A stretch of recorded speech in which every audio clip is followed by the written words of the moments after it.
You want details? Fine. I drive a Ferrari 355 Cabriolet. What's up? I have a ridiculous house in the South Fork. I have every toy you can possibly imagine. And best of all, kids, I am liquid. So, now you know what's possible. Let me tell you what's required. Life advice, rr@gmail.com. We'll get to a couple. We had our Mexican bender guy check back in. Remember him, Kyle? Oh, how can I forget?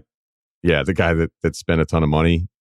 He also, I kind of glossed over it because he brought it up in a response email because he heard it and his buddies heard us talking about him. And he was like, maybe now I don't need to spend $5,000 a night. But then he also said something about, I think he got into the pharmaceuticals and he had a kind of a bad experience with it. So he said the email helped and his buddies were all psyched to hear it, but he did want to clear up something for the audience that I think the audience does want to hear, is that apparently his father, although loaded, is really young. So apparently his dad parties too. I'm just kidding. So his dad had him at a very young age. So he was like, whatever decisions I make, like whatever that money's coming, it's not like coming any day now. He goes, I'll be so much older that it won't really matter.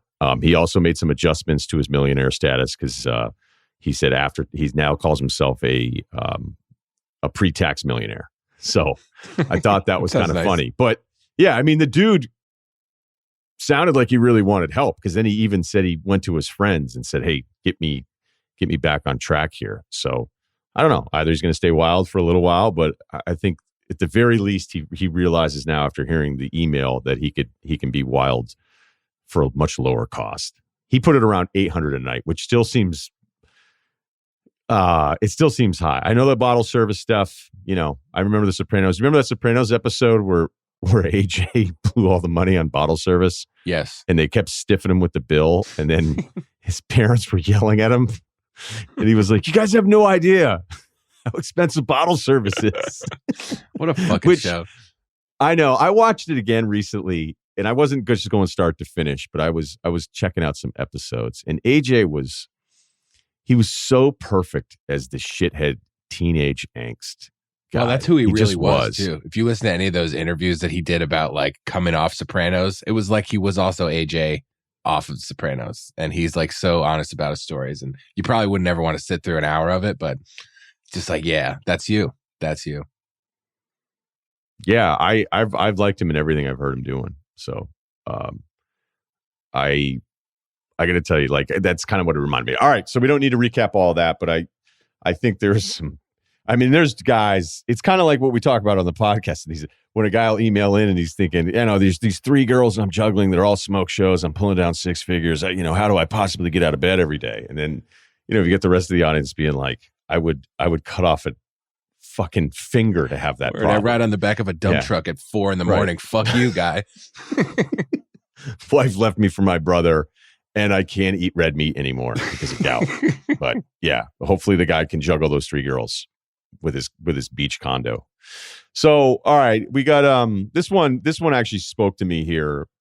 I don't know how deep I want to go with my own real estate ventures, both good and bad, but I'm worried. This email worried me. Let me just put it that way. Because it says sports radio host and newly married.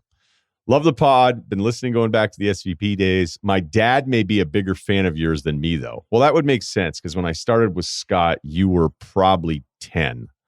So, some of those jokes at 10 you probably weren't getting.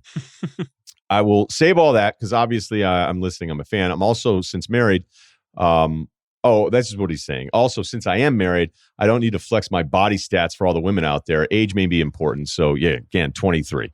Insight on where my life is right now. I like the way this guy sets up sentences. Been married a few months and started a new job at the end of the summer out of college, hosting a 3-hour morning sports show in a top 125 radio market. Okay, so my guess is that it's closer to 125. I just always think that's kind of interesting. Be like, yeah, I'm in a top 100 market. And you're like, oh, so you're in market 98. So you're like you should be, by the way, starting out. Very few of us ever get the chance to. I was lucky at 27 to even be in Boston. So, that was back then, that shit was hard. So good for you. All right. You're starting at the bottom. It's a long grind. Good luck. After the show ends, I have to go make sales. Obviously, that is not surprising. You're working at a small radio station. I'm improving that aspect, but I still do not love it by any means. Hey, look, you don't like sales. You want to be on the air. You're on the air and you're doing both. That's what I did in the beginning too. Ultimate goal is to latch on to be able to do play-by-play for a baseball team long term. My professional life plays into my question in regards to my wife really wanting to buy a house soon. Our lease is up in the fall at the apartment we've been living in, and I am open to buying a house. I do think it's a great investment. I know that financially we can handle it already. Today, household income is close to $90,000. A lot of that is attributed to her job with a large international corporation that oversees a ton of business. She also wants to strike while the iron is hot and the interest rates and everything else. I'm on board with looking for a house, but the wrinkle is I'm not sure how on board I should be at this point because of uncertainties that I have about my job. Not because of my radio ability or standing with the company. I think that is at least good, but I don't overly enjoy my coworkers, political extremes where I am pretty down the middle and just flat out don't care a ton about politics.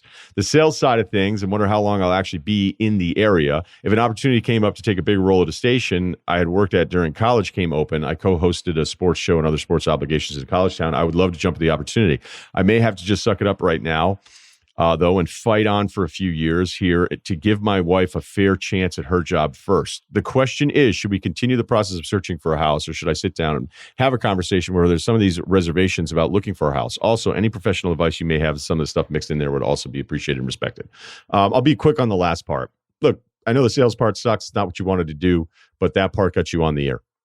And that's that in itself is a lot. So you should feel really good about that accomplishment. You're on the air, you're hosting stuff, and hopefully you're near any kind of baseball play-by-play. You probably don't want to do high school play-by-play or community college or whatever's going on. Get the reps.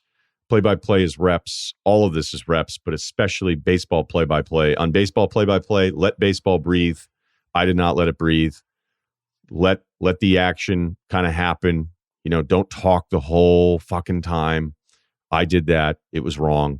I talked way too much because I was, insecure about the fact I was on the air doing play-by-play for AA Red Sox, and I had never called a game doing anything. All right. So there you go.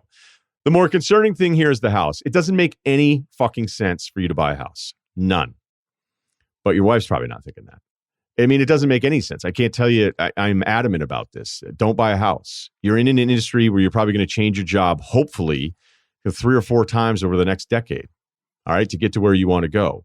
So if you're in a market that's top 125 radio market, and that means, like, let's be honest here. So we're probably looking at a market that's outside of the top 100. Why do you want to own a house in one of those markets to begin with? It'd be one thing if you were living somewhere where you say, hey, you know what, rent's a waste of money. I want to get in the game. And even if I buy this place, but I move, I have the flexibility of renting it out, maybe making some money. The way we set up the mortgage, we have principal being paid. Although in the beginning of any kind of mortgage, depending on what you look at, and there's a million different products, so I don't want to hear from the mortgage guys on this. But generally, for what you're going to get approved for that household income and the numbers that you're looking at, you're not going to be paying a ton of principal down in the first third of the mortgage anyway. I just sold a house in Connecticut finally.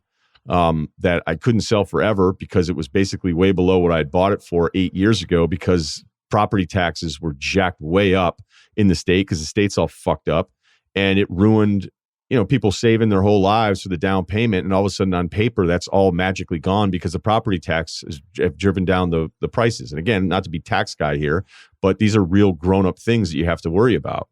So I finally was able to sell something, and you add up all the numbers 8 years later of having a tenant and what you put in and principal versus interest. And you go, wait, so I paid this off for like 8 years and this is the check that I'm getting back, which isn't even that much more considering I sold it kind of for what I bought it 8 years ago. I mean, it ended up being a bad investment. I'm not asking for anybody to cry for me. I'm simply telling you that the idea of home ownership is amazing. But there are a bunch of factors that you have to think of here. And unfortunately, it sounds like your wife just wants a house. I don't know what town it is, like I said, but it doesn't sound like it's a town where real estate's fucking booming. You're not going to want to go back and visit. And you should desperately want the flexibility. Now, look, if she says, hey, my job here is great and this is where I work and that's it, this email scares me, man, is my point, because it sounds like you guys are on 2 completely different pages. You are in an industry where you need the ability to move, and to do the down payment, to go through the mortgage process and all the paperwork that sucks, and you thinking you're done, and then the place calls again, and then they call again, and then it's like, oh, this might not happen, and then it magically happens. To go through all of that when you could in a year be getting an offer to go somewhere else, and you don't even want to be there. Like if there was another version of it, it's like, hey, I like her job, and if I was here 10 years, then fine. But the home ownership thing is great. And then as far as the rates, like, yeah, the rates are really low, but they're not going to, again, I don't want to be more mortgage rate predictor guy here, but they're obscenely low. And on your purchase price, a quarter of a point here, a quarter of a point there, I don't know that it's going to, massively impact what your payment is. So the easier part of this is you guys got to get on the same page, because your job at this stage at 23, even if you could afford the home, even if it was in a place that you kind of liked, really what I think you need is the freedom to leave. You need the freedom of, hey, this is the lease and I'm up and I can renew it, move somewhere else, or, bounce. So, yeah, try to get on the same page with her first, because if she just wants the house and stuff, I don't know that you guys have talked this out enough. Could rent a house. My mom did that for years, and the guy was cool enough when she decided she wanted to buy it that he was like, all right, well, we'll knock some off the price because you've been renting it all this time anyway. I hear a lot of people say they hope that they're going to get that kind of hookup, and I would say it almost never works. So congrats to your mom for pulling that one off. But there are so many guys that I've known that have rented some sweet spot, and they're like, I've talked to the guy that owns it. Maybe you figure out like no, because that would mean that the 2 years you were paying my mortgage, that you now want that all to count towards a down payment. So that means for those 2 years, then I actually didn't have anybody paying off my mortgage, because now we're just moving the numbers around and I've lost it on the sale price. Unless, of course, the owner, the appraisal has gone down in the 2 years you've been renting it or something like that. But look, I wanted to have a house like everybody else did. And I couldn't get one. And looking back on it in those early years, it was the best thing that ever happened to me, not really owning a place that wasn't easy to move on from. I did buy like a condo thing, but it was super, super temporary, and it was located enough in Boston that I knew that I could get out whenever I needed to. But I don't know how many people are listening to this going, yes, this makes a ton of sense. Or if I would think more people are going, yep, he knows what he's talking about. I would hope so. Kyle, how did you feel about that? Again, I got no thoughts. I've never even come close to thinking about buying a house, especially in this town. I think if I was back home, I'd be like, well, I'm getting up there. Maybe I could start thinking about not wasting money on rent. But this town, it's like a cottage is like 1.2 million. And it's discouraging. Yeah, I feel bad for the younger generation on this, on some of these cities. I don't know what you're supposed to do. I just don't. I don't know how you get in. I mean, it's brutal. It's brutal, especially with the college debt part of it. That's the amount of debt that I don't know, society's the right word or whatever. The amount of debt that they seem okay with handing down to young people it's a joke. So it sucks. All right, here we go. Love the show, SVP days. Also the Kyle commentary as well. He just wanted to let you know regarding Dune. The original movie is trash, but the books are phenomenal. Our guy's Luke. Your guy is named Luke. That's his fake name. Okay. He said the first 3 books are phenomenal. I don't see you as a guy that's going to just hunker down and read 1,000 pages of Dune, though, Kyle. Probably not. I've been getting into the audiobook game. It's basically like a podcast for me at this point. So, you never know. I got that George Washington book. I think it was Chernow. Kind of a mistake. You did get it. I paid like I don't know. It was like more than the book even would cost to get it on tape. And holy shit, it's long. And the guy who reads it is not exciting. Which, I mean, what would you expect? But yeah, maybe Dune on tape. I'll do. I don't know. Okay, but I'll this is the rule with the Chernow books. You got to get through the first 150, 200 pages. And then I know that sounds ridiculous, but he just wants to set everything up. He wants to set up the family history. Yeah, I'm still on Washington's height and his shoulders and fucking Christ. What's that? Washington's height and his shoulders, and he was a broad man, and he had brothers here, and he's got cousins there, and holy shit. So I don't know. He was a big dude. Yeah, there's something about Washington's chest. He's a real chesty guy. He wasn't as tall as everybody made him out to be because the original measurement they did with his feet, they were broken down because of the way he was put in the coffin. So we'll get to the real sets story the record stuff straight. After 100 pages, I guess. Okay.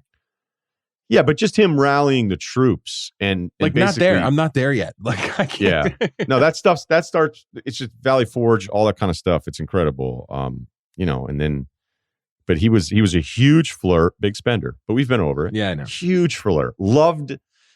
But I don't think he screwed around the way like growing up. I used to always hear jokes about how he was just like a complete. He's like the first Kennedy, but that's just not the case. I just think he liked ladies being in the mix. You know what I'm saying? Yeah, it's kind of like we used to.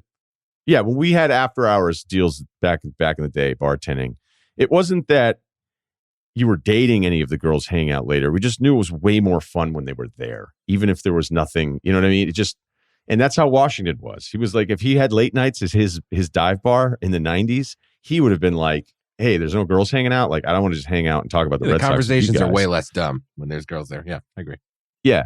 But he would constantly be like dancing with other people. He was writing letters to this family friend's wife, which I think were like, that was essentially having an affair, just writing a letter via carrier once every 6 months. And I mean, the language isn't unbelievable. He'd be like, it is often I think of the thoughts of you, and dare I say I don't want to think them, but yet I still do. And it just...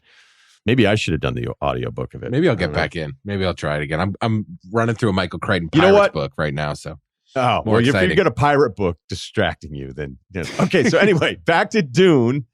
He goes, he's really excited. He reread all the Dune books. I can't believe we're still on this.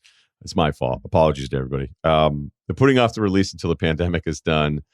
He loves that Kyle is also a space guy. Me too. I used to be a rocket scientist, did some astronaut training. Now I'm an advisor for NASA. Fuck yeah. Also big on Star Wars and the Hitchhiker's Guide. Oh, he dropped a handle for you, Kyle, for you to be able to follow him later on. All right, get that to me later. Yeah, but see, the problem is now people are going to look at yours and see who you followed, and then they're going to find out this NASA guy. Maybe I can't do it. Yeah. So here's the guy's dilemma. We have a very close group of 10 dudes going on 7-8 years now. The group composition is 5 core guys. I'm verifiably in the core. So we're talking to a core guy here. Okay. 3 dudes that are awesome, but not around as much, and 2 dudes that are around a bunch, but definitely less awesome. Let's call them in the latter group. One of them. So all fake names here. Let's call that guy Slim. Yeah, there's not a lot of guys running around named Slim, so that does seem like a fake name. Slim also has the disadvantage of not doing well with the ladies.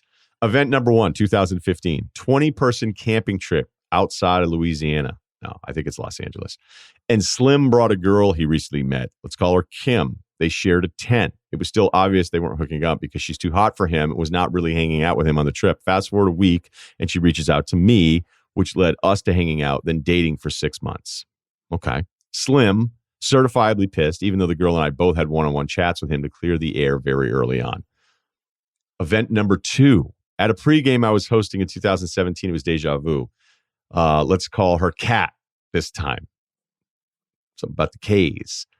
The next weekend, Kat and I meet up for drinks and ended up dating for 10 months. Slim, again, certifiably pissed, even though I was very honest with him right after my first date with Kat because we had a good thing going. Of course, it's a running joke that Slim should never bring girls around me, but even now he's still buttered and pissy sometimes. Jesus. In both situations, I was relatively distant in the first hangout. For example, I never had malicious sniping intentions. The girl made the first move. I talked with, I think he mixes this up and drops the guy's name here, but I think he's referencing Slim here again. I talked with Slim early on. Sure, the evidence doesn't look great, even though Slim never had a chance with either of them. But how wrong am I here for going through with 2 really good dating experiences?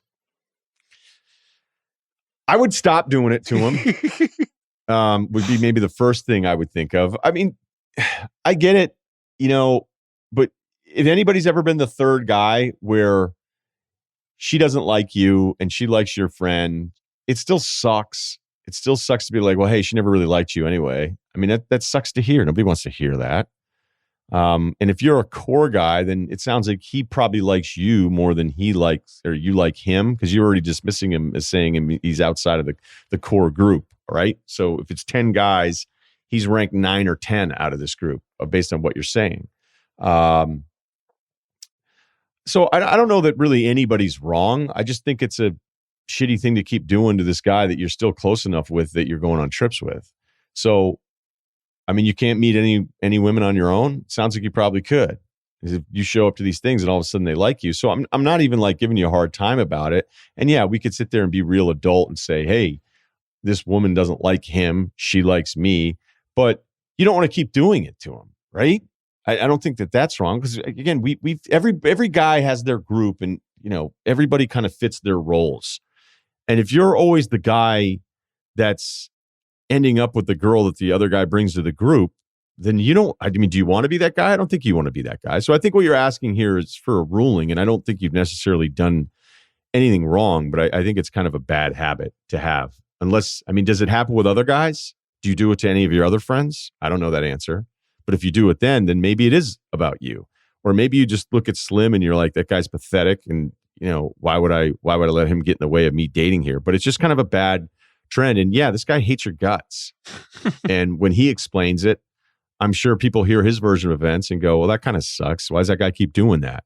So I think the fact that you even wrote in about it to be like, hey, what's going on? You realize something's probably a little off. But again, I'm not like on your case. I don't think you're a bad guy, but I don't know that you would want to keep doing that to somebody. If I were him, I wouldn't want to be your friend. Like, who I wouldn't go camping with if I'm Slim? You.